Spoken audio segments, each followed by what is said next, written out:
Nah, tadi sahabat sebenarnya di sesi sebelumnya sudah banyak disampaikan juga oleh Coach Yudi maupun juga Cilina bahwa personal branding itu yang paling penting gitu kan. Karena dengan sudah berhasilnya branding kita, produk apapun yang dibawakan nanti akan mengikuti setelah itu.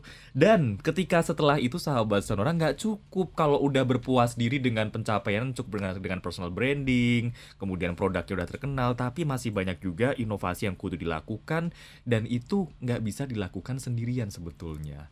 Mungkin banyak yang berpikiran bahwa kayak ketika udah di atas gitu kan, ya udah aku udah punya banyak follower udah cukup kali ya. Banyak yang berpikiran kayak gitu Mas Yan ya. Saya nggak tahu, tapi kalau saya sih tidak berpikir seperti itu sih. Jangan sampai berpikir seperti itu malahan ya. Betul. Oke, jadi salah satunya adalah dengan bekerja sama dengan orang lain alias kolaborasi yang kudu dilakukan. Saya boleh dari pengalaman dulu nggak sih? Dari Cik Lina dong, ini dari 3 tahun yang lalu, berarti tahun berapa sih? 2017 ya? 2017, kemudian survive di masa pandemi tahun 2020. Ternyata nggak sendirian ya ini untuk bersinergi, untuk mengembangkan bisnisnya ini.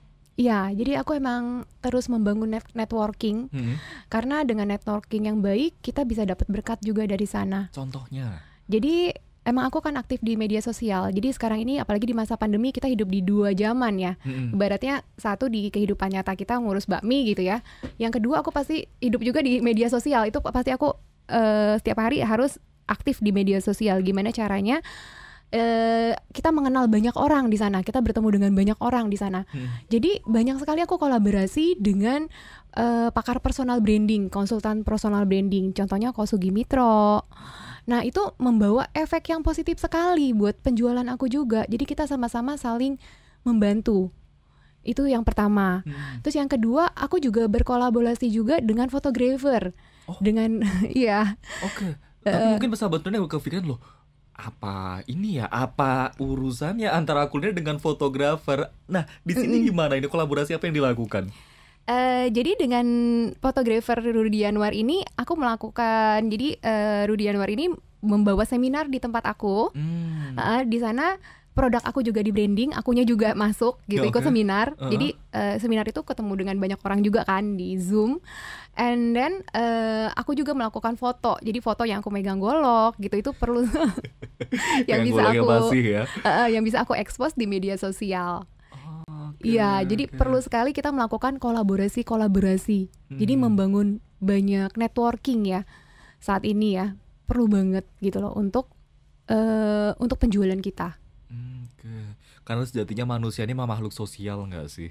Kita nggak pernah bisa hidup sendiri, kita nggak pernah bisa berusaha sendiri gitu kan ya. Walaupun memang ada yang bilang nggak deh, nggak bakal ngandalin orang lain, tapi sebenarnya itu penting banget nggak sih buat terus bersinergi. Kalau dari perspektif Coach Yudi gimana ini Coach, bernetworking atau berkolaborasi dengan orang lain? Nah, kolaborasi itu penting banget. Sayangnya tadi saya salah satunya, saya nggak disebut sama Oh Sis iya, Lina. contoh ketemu sama Coach Yudi, ya betul. Aku juga, sorry, aku ketemu sama Coach Yudi juga di media sosial loh. Dan itu dari sosial benar-benar media? membangun sosial media. Dan seneng banget gitu loh. Aku terinspirasi juga sama Coach Yudi dan aku juga membantu banget untuk penjualan aku juga. Ketemu sama Coach Yudi, diundang di sini gitu kan. Terus kita juga ngadain podcast juga ya Coach ya. Di YouTube. Di YouTube gitu loh. Jadi lebih banyak, jadi orang lebih banyak mengenal jadinya kan. Jadi dari followernya Coach Yudi jadi kenal Cilina, kemudian Cilina pun juga followersnya jadi kenal Coach Yudi. Dan ketika ada yang saling membutuhkan pun jadi ngerti satu sama lain nggak sih setelah itu? Betul.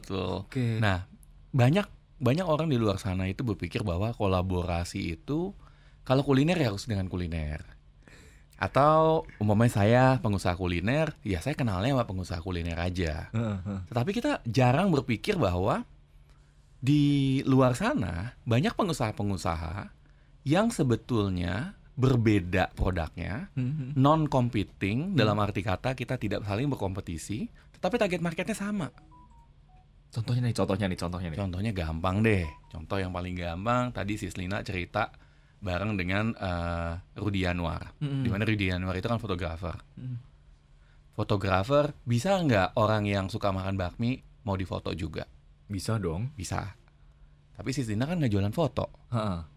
Bisa ya? Bisa. Nah, bisa nggak orang yang mau, maksudnya dalam arti kata, yang tadi kan bicara orang tukang yang makan, orang yang mau difoto makan bakmi, tapi orang yang biasa yang makan bakmi mau difoto juga bisa. Jadi bolak-balik bisa. Oke. Dan itu tidak competing sama sekali. Target marketnya sama aja. Dan saling membantu, saling berkolaborasi. Dan Bro Rudy tadi ceritanya bahkan membawa untuk workshop di tempat Cislina, di mana itu kan mendatangkan pemasukan. Jadi saling bantu. Nah, hal-hal seperti itulah yang kita harus cari. Siapa sih orang yang target marketnya sama tetapi non competing? Jadi jangan cari yang target marketnya sama tapi kompetisi. Karena itu kan saya nggak pernah bawa coach lain ke sini. Iya, kan sama-sama coach ya. Ini belak-belakan aja, ya kan? Jadi ketika mencari link pun juga tetap disesuaikan dengan kebutuhan gitu ya. Non competing lah. Non competing yang jelas ya. Saling win-win. Kita punya mindset zaman sekarang di era pandemi ini harus bikin win-win. Itu kuncinya. Jadi gitu sahabat Sonora. Jangan sampai kemudian Anda berpikiran nggak ada dalam menjalin hubungan pun nggak ada hubungannya, itu jangan sampai berpikir gitu juga. Ya kayak tadi contohnya kan orang yang berpikir secara awam atau secara generalnya doang, bakmi sama kamera gitu kan, apa sambungannya gitu. Tapi ternyata bisa menguntungkan dari satu sama lainnya gitu kan. Iya, betul. Nah, ketika berkolaborasi seperti ini pun juga kalau dari Coach Yudi tadi dibilang sangat penting sekali gitu kan. Tapi kemudian ketika ada orang yang di awal itu sudah ragu untuk menjalin hubungan gitu, apa sih yang bakal dirasakan dampak ke belakangnya? Ya kalau kita awalnya udah takut-takut, ya kita nggak bakal mencapai apa-apa sih. Karena biasa perasaan takut itu kan membuat kita diam. Dan ketika kita diam, kita hanya bengong. Ibaratnya kayak kalau ada rusa disorot sama lampu senter tuh kan diem. Kita nggak bakal achieve apa-apa. Dan ya MPP, mati pelan-pelan. Disingkat loh, MPP. Jadi memang ini sahabat Sonora yang bisa kita simpulkan juga adalah sebetulnya dengan bernetworking itu nggak akan pernah mematikan usaha kita, kecuali tadi kalau Anda malah mencari musuhnya diri Anda sendiri gitu kan. Networkingnya sama-sama yang cari masa pecinta bakmi misalnya gitu kan. Tapi sebenarnya nggak ada salahnya juga kan yang berkolaborasi dengan yang pangsanya sama gitu. Itu malah harus. Sebagai contoh kalau pencinta bakmi dengan pencinta temen-temennya bakmi sama dengan gado-gado ya aku kolaborasi juga. Oh iya. Iya, dengan Ko Calvin, gado-gado Baplo aku juga kolaborasi juga. Kolaborasinya gimana nih? Apakah kemudian ada satu platform yang mewadahi makanan kalian gitu atau gimana bentuk kolaborasinya? Jadi kita bikin podcast juga di mana aku bikin ngulek juga. Oke. Bikin bakmi gak pernah ngulek sih ya soalnya ya. Jadi belajar ngulek juga. Terus Ko Calvin juga dengan mamanya datang juga belajar bikin bakmi juga, masak bakmi gitu. Jadi bikin sesuatu yang unik gitu. Terus saling bikin podcast juga gitu kan. Jadi banyak dari followernya Ko Calvin jadi kenal aku, dan followernya aku juga kenal Ko Calvin gitu. Oke, sekalian edukasi nggak sih itu malahan jadinya? Edukasi buat kajian buat followers kalian juga, gini loh cara bikin bakminya gitu kan, gimana cara bikin gado-gado, tapi kalau mau yang lebih enak ya mampirlah ke warung kami gitu kan. Iya. Sekaligus bisa jadi branding juga sahabat Sonora yang jelas dengan adanya memanfaatkan sosial media, kemudian juga networking. Dan Anda kayaknya masih butuh tips ini, Anda masih butuh banyak informasi lagi gimana kemudian bisa survive di masa pandemi, atau mungkin Anda ada yang baru mau memulai bisnis kuliner tapi ya itu tadi, mau maju takut, mau networking takut. Nah buat Anda sahabat Sonora juga, ini yang namanya bisnis kuliner, yang paling penting ini adalah konsistensi gitu ya. Jangan cuma anget di awal doang, sekarang keadaan udah mulai membaik kemudian jadi terus lesu. Padahal sebetulnya kalau orang-orang bilang bisnis kuliner ini menjanjikan banget. Nah Cilina, buat bertahan survive dong, ini tipsnya boleh dong. Apalagi masa pandemi masih belum diperkirakan sampai kapan. Harapannya sih segera berakhir gitu ya. Tapi selama masih ada masa pandemi ini kan tentunya masih butuh inovasi-inovasi yang dilakukan di bidang kuliner. Ada tips yang pengen disampaikan ke sahabat Sonora? Tetap terus aktif inovasi di media sosial. Jadi sekarang ini kan zamannya banget media sosial. Bener, semuanya sosmed itu kan. Iya, semuanya sosmed. Jadi ya tetap bangun personal brandingnya.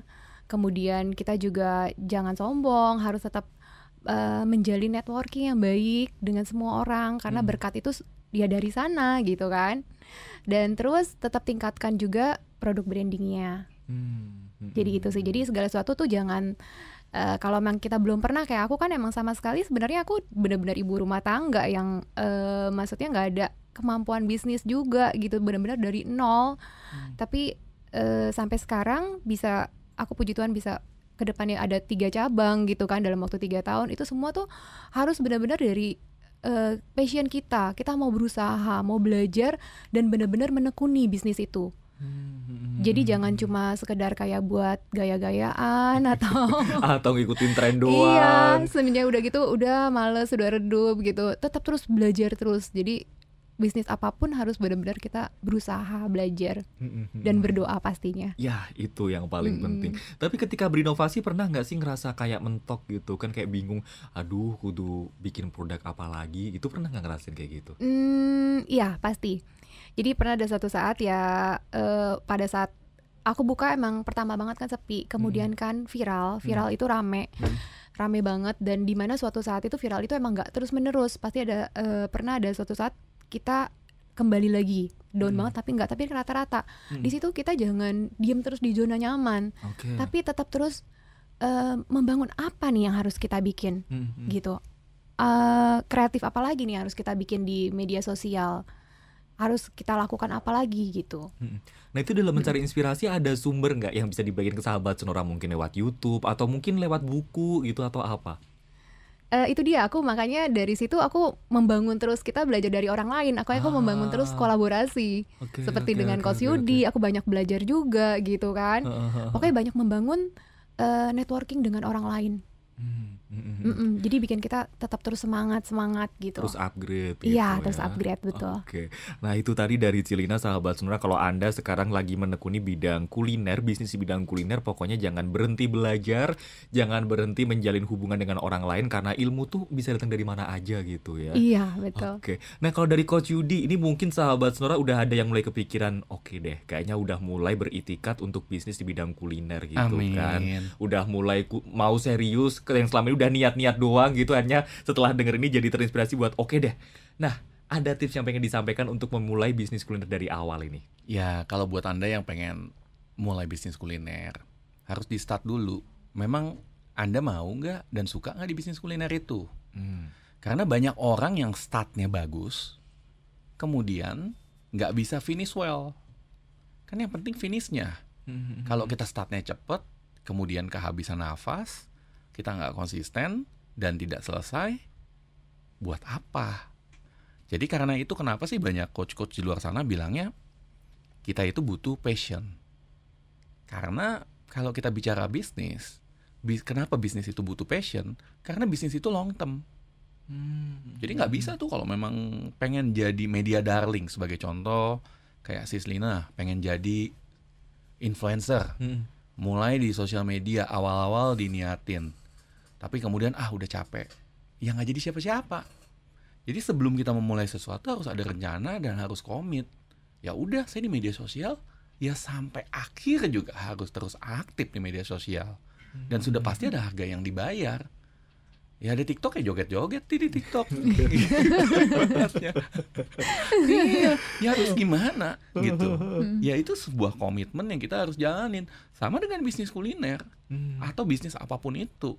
Kalau memang kita udah komit pengen jualan bakmi, ya bener-bener mesti make sure Anda itu demen buat bakmi dan kalau bisa doyan makan bakmi. Karena Anda harus nyoba dong kompetitor lain kayak gimana. Kemudian Anda harus kalau bisa obses sama bakmi. Mimpi pun ngilernya bakmi. Jadi enak itu gak bangun kalau saya mimpi itu. Iya. Jadi kita bisa selalu inovasi dong. Aduh ini bakmi kayaknya asik nih, namanya contoh campur pakai green tea. Contoh kayaknya enak juga, cobain. Tapi kan hanya orang-orang yang berani gila, berani nyoba, yang bisa berinovasi kan. Karena dulu juga kalau kita bicara tentang martabak standarnya cuman apa sih? Keju, coklat gitu doang. Gitu ya. Tapi dengan kita bener-bener berani obses, nyoba, ternyata enak juga lo pakai green tea, ternyata enak juga lo pakai Toblerone, ternyata enak juga lo. Sama dengan bakmi sekarang dibandingin bakmi dulu, Beda Bakmi banget. sekarang udah banyak banget toppingnya yang menarik ya kan, yang Sampai dicincang-cincang. ada sama bakmi sislinya. pakai susu juga, gitu, cincang-cincang juga Oh, ini. ini. Iya. Itu sih tips saya. Jadi pokoknya sahabat Sonora, jangan sampai Anda berhenti mencoba gitu ya. Dan tadi saya juga mencatat dari Coach Yudi, ini hanya orang yang gila buat berani bereksperimen itu yang bisa bertahan juga gitu ya. Jadi sahabat Sonora, Anda jangan pernah takut gitu kan. Siapa sangka juga saya jadi keinget sesuatu tadi, mie pakai susu gitu kan. Kan orang bayangin susu manis gitu ya, bakmi asin. Ini gimana? Yang suka banyak sekarang kan. Jadi sahabat Sonora, pokoknya semua itu bisa muncul dari mana aja, dari manapun Anda juga bersosialisasi, berteman. Jangan sampai capek untuk mencoba. Ya, mencoba untuk berteman, mencoba untuk sesuatu yang baru, dan juga mencoba untuk memulai bisnis Anda. Terima kasih banyak Coach Yudi dan juga Cilina sudah hadir pada siang hari ini. Sukses Terima selalu kasih. buat Coach Yudi, sukses juga buat ini bisnis maksimisnya. Kemudian juga buat Cilina, sukses juga buat bakminya. Ditunggu nanti pakai golok mungkin di sini. Oh iya. Nanti goloknya nyampe loh. Goloknya nyampe. Jangan bakminya aja yang nyampe ya. Bakminya aja ya. Terima kasih banyak sudah hadir pada Terima siang hari kasih, ini. makasih. Dan terima kasih juga buat Anda sahabat Sonora yang sudah menyimak perbincangan kita pada siang hari ini di UMKM Insight. Kami pamitan dulu. Tetap bersama kami di Sonora Jakarta dan selamat mengikuti program kami selanjutnya. Habis ini bakal ada AMKM favorit Anda.